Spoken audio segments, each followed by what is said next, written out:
Hello to you, my beautiful friends, beautiful people. My name is Noa Lakshmi, here to elevate humanity for a better world. And I like to use astrology, ancient wisdom, as I like to see it, to help us navigate through our human experience. And one by one, as we are waking up, we are elevating humanity for a better world, but it really starts with us. And thank you so much for joining me. For those of you that are just finding me, hello, nice to meet you, and thank you for being here. And before I go into the astrology, I just want to say a couple things. The first one is my 40 Days to Self-Mastery program that I'm launching in October. I do personal work with people, transformational work. Those of you that are on the path of healing and self-mastery, really wanting to utilize and fully use your human potential, then please check out my 40 Days to Self-Mastery, where I help you to embody your soul's essence and really live from that place, working on a physical level, mental, emotional, and spiritual, tying all those aspects together to make you a superhuman, a Jedi on the path of self-mastery and living in the world as a living example. So check out noalakshmi.com. You can find the information, and there's an application form if you would like to apply, and we can talk and see if it's a fit. And then if you are interested in a personal reading with me, an astrology reading, I do that as well, and you can find it all on my website, noalakshmi.com. Alrighty, and now we're going to dive into what's going on astrologically, the cosmic weather, as I like to say it. And if you are experiencing kind of like what the F is going on, welcome to the club. We are, September is one of the craziest months that we are experiencing this year. It can feel quite intense. It can feel quite kind of walking in the dark kind of a feeling. We are in between eclipses, and also the way I like to do these videos is to demystify astrology and make it as accessible as possible, that astrology, taking astrology from this like out there concept to something that we can all understand, that we can all utilize, that we can all see that what is out there is not really out there, but it's a reflection of what's going on internally for us individually and as a collective, and to really use it, because it's ancient wisdom. It's like the cosmic clock, and we can use that. We can utilize this wisdom in our own lives just by understanding the language. So even if you don't know anything about astrology, that's totally okay. I'm gonna use some astrological terms, but at the end of the day, I'm giving you a practical message, and to take that into your life. You can discard all the astrology if you're not interested, but really just take the message, take it into your heart, take it into your soul, and go with it in your life in whatever way that you need to utilize this message. So what I was starting saying is that we are in between eclipses. So every year we have 2 eclipse seasons, and we are looking at the second one. The first one was in March. We had the new moon and a solar eclipse that happened September 1st, so about a week ago. And eclipses are activation points, and it's like a reset button to some degree. It's an opportunity for us. It's like a doorway for us to release a lot, also to manifest. But there's a lot of release happening, what we can experience during eclipses, and everybody experiences it very differently. But nevertheless, on just a general statement here, the way we can experience eclipses and during an eclipse season is it can feel chaotic sometimes, it can feel intense, it can feel like life kind of goes upside down. There's a lot of subconscious stuff that come up to the surface. There's a lot of things that come up for us to heal.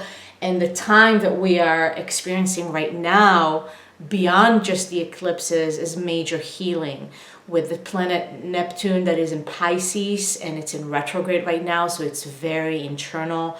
We've got Chiron, which is the wounded healer, in the sign of Pisces. The south node of the moon is in Pisces. There's a lot of compassion that we are starting to cultivate for ourselves and everybody else. There's just a lot of healing, and there's a lot of spiritual connection, and people that are finding more and more of that spiritual connection to themselves and to the larger picture, and through that we experience more healing. But nevertheless, those eclipses, especially with the times that we are sitting in right now, are a catalyst for a lot of healing, for a lot of releasing. We're looking at releasing of patterns, releasing of addictions. Addiction is really, really emphasized right now by the universe, whatever the addictions are.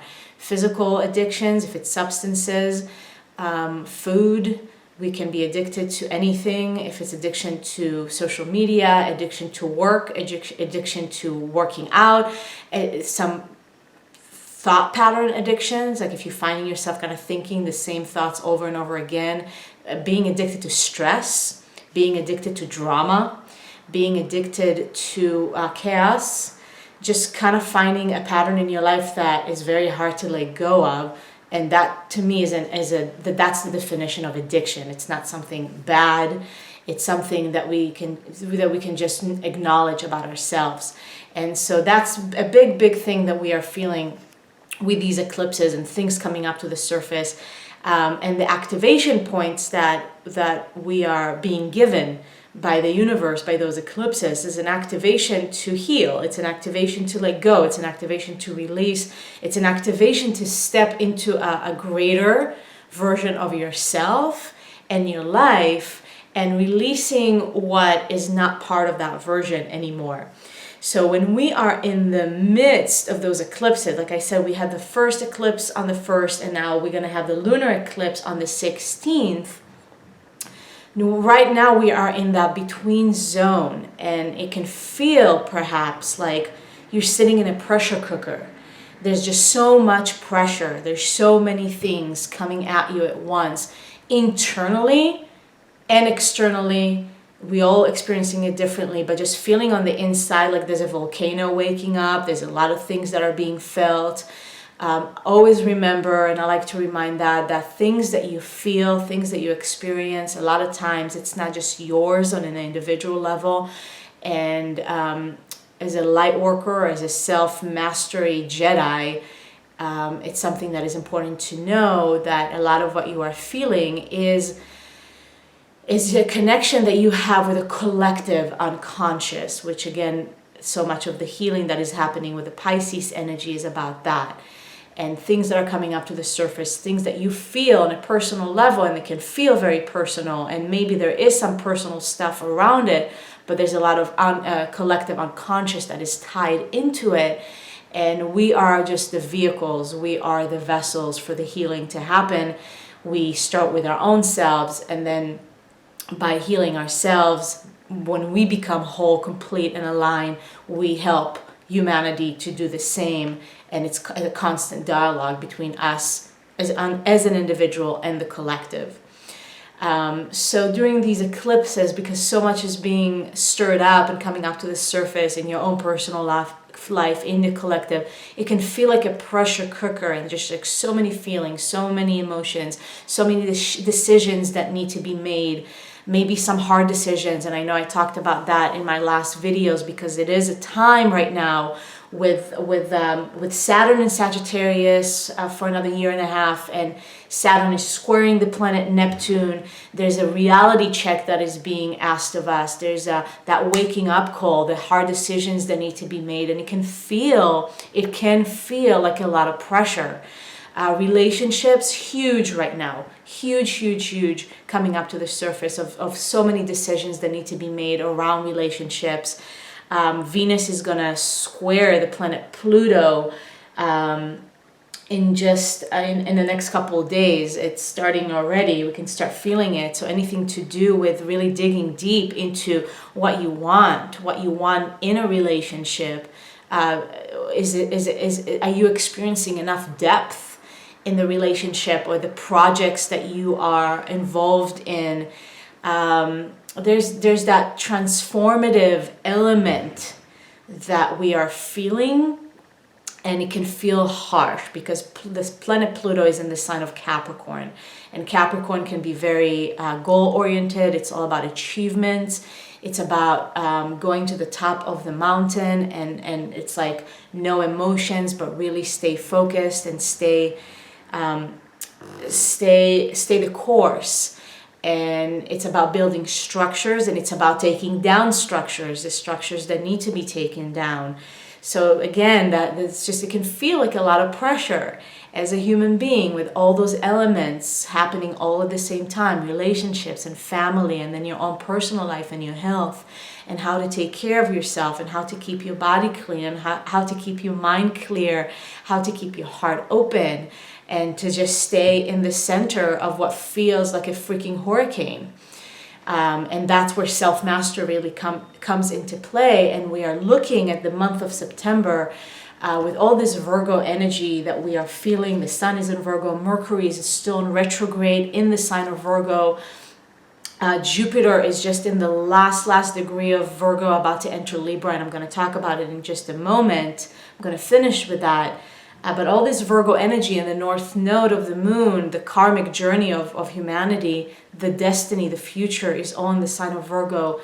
It is about getting your life in order. It's the self-mastery. It's of being of service. And I keep talking about that because it's really important for each and every one of us to stay in the center of what feels like a freaking hurricane. And if it's if it's in your own personal life that feels maybe like a storm is hitting, or in the collective, which we can all feel what is happening in the world, we've got to stay solid. We've got to stay grounded, and it does take some work. And that's what Virgo is, work. Like, how much are you willing to put the work in order for you to elevate yourself, in order for you to heal, to expand, to really move forward in your life? Like, how much are you willing to commit? How much are you willing to devote yourself? Virgo is about devotion and dedication. So it's huge. It's really big, and it can feel like major pressure right now. And especially with those eclipses, it's being amplified. It feels even more intense. Now Mercury is in retrograde, which just adds into the whole thing, and Mercury is going to be in retrograde until the 22nd. So Mercury is the mind, and Mercury is the intellect, and it's the way we communicate and how we express ourselves and what do we express. And when it's in retrograde, it really invites us to go in more, slow down your mind so you can actually see what's going on there and start reevaluating. Like, okay, what are my thoughts, my thought patterns? What am I thinking? What are my perceptions? It's all being asked of us with a retrograde, is to reevaluate, re-examine, rethink, maybe redo. There's some conversations maybe that need to be kind of a take two kind of a feeling, or all kind of things in your life that you are being invited to re-examine and slow down. This is not a time to rush into anything, to rush into any big decisions, to rush into any initiatives. Not right now. Slow down. Give yourself the time to integrate, again, everything that you've been experiencing in the last few weeks. And things are going to shift once we hit that eclipse on the 16th, the full moon. We just feeling like we're walking in the dark a little bit. Things are not super duper clear, and there's like a blind corner coming very soon. So you just want to slow down. You want to reevaluate. You want to take your time, one step at a time. And by the end of the month, and especially after Mercury goes direct, things are going to open up a little bit more. There will be more clarity. That will be a time to really make those decisions and act upon those decisions and maybe start new things. And now the big shebang that is happening on the 9th, which is in a couple of days, Jupiter, the planet Jupiter, is moving into Libra. If you are into astrology, it's just like, it's like a big event in the astrology world. Jupiter is the biggest planet in our solar system. it's huge, and we feel it. We feel when things are shifting and moving. So anytime a planet changes its course, moves into a different sign, we feel the wobbleness of the in-between, and we're starting to feel it right now also as Jupiter getting ready to move into a new sign, and it's going to be there for the next year, 13 months. We're starting to feel that oh, I'm getting ready for a shift. And Jupiter is the planet of expansion, growth, new opportunities. It's the planet of truth and faith. And it's going to be a lot happier in the sign of Libra. It's been in Virgo, which can feel very constrictive, small and narrow for a planet like Jupiter. And moving into Libra, which is an air sign, it's a sign of beauty, it's a sign of harmony, it's a sign of balance. We've been doing so much of work, so much of refinement, so much of integration to come to a place where we can take our growth, when we can take our expansion, when we can take our intuition and our visions and our higher mind into a place of harmony, balance, equality, justice, anything to do with relationships. That's like the biggest and happiest news we can all experience when it comes to relationships. When Jupiter is moving into Libra, there will be a shift, and if you are in an existing relationship, it will be I don't want to say easier, but to some degree a bit easier to find balance, to find harmony. If you've been going through it in your existing relationship, you might feel this opening, like, oh wow, we can actually grow from here, we can actually expand from here. If you are not in a relationship, and I'm talking about a romantic partnership, Jupiter moving into Libra is an opening for that to occur, to really find those relationships that are in alignment with you, that are suiting you as the biggest and greatest version of yourself, and everything that you've been refining and working on. It's really time to find that match with partnerships, romantic partnerships, but also all relationships, and really finding the connections and finding the people that are moving you, that are moving us into a place of more harmony and more balance, more equality. The feminine and masculine is just we coming into a place of a lot more equality than sorry, a lot more equality than we've experienced in a very, very long time. And we're gonna ride this wave for the next 13 months as Jupiter is doing its thing in Libra. Oh my goodness. So yes, there's a lot, and I'm sending you so much love, so much love. Maybe it doesn't feel like the easiest time. I know for me, definitely going through a lot right now, internally, emotionally, and in my heart, and it's all good, and we're doing it together. And I always like to remind you of that, and myself, you're not alone. We are all in this together, elevating humanity for a better world. So thank you so much for playing your part, and stay with it. If you are interested in my 40 Days to Self-Mastery, becoming a Jedi, being that center in the middle of a storm, and really taking your life to the next level, upgrading your health, your well-being, your state of mind, and opening up your heart, developing the most amazing, loving relationship with yourself and with the world. Find me, noalakshmi.com, fill up the application form. I would love to hear from you. If you are liking these videos, I appreciate the support, then please give me thumbs up, like the videos, leave me your comments, subscribe to my YouTube channel, find me on Facebook, be in touch, stay awesome, stay beautiful, and I will see you next time. Sat Nam.